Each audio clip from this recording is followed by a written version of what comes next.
Naghahanap ba kayo ng camping site na malapit lang sa magagandang tourist spot sa Nueva Ecija tulad ng Minalungan National Park, ang kalsada ng Gabaldon na paboritong daanan lalo ng mga riders, ang sikat at dinarayong ilog ngayon, ang Calabasa River, at marami pang iba. Kaya tara, dahil may na-discover kaming pinaka-affordable na campsite na for as low as 5,999 pesos nga lang, good for 20 packs na, ay masusolo nyo na ang buong place ng 22 hours.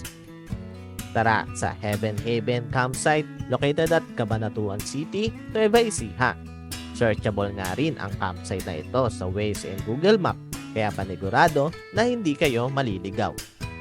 Tara, samahan nyo kami at ipapakita namin kung gaano kaganda, katahimik, at kapresko ang lugar na ito na tiyak na marerelax kayo.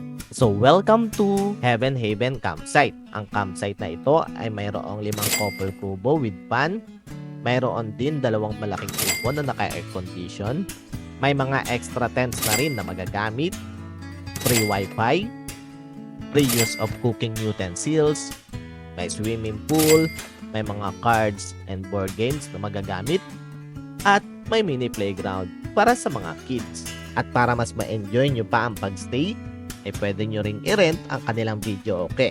For only 500 pesos ay magagamit nyo na ito ng 22 hours. Pwede nyo rin i-rent ang kanilang ATV. For only 500 pesos nga lang ay magagamit nyo na ito ng 30 minutes. Meron din silang container with faucet sa halagang 70 pesos.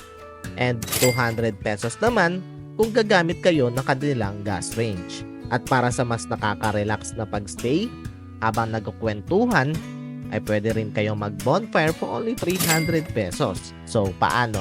Hayain na ang pamilya at barkada at iset na yan. Para sa iba pang mga detalye, ay mag-direct message lang po kayo sa kanilang FB page. Muli, ito si AK Venture. Drive safe sa lahat and God bless.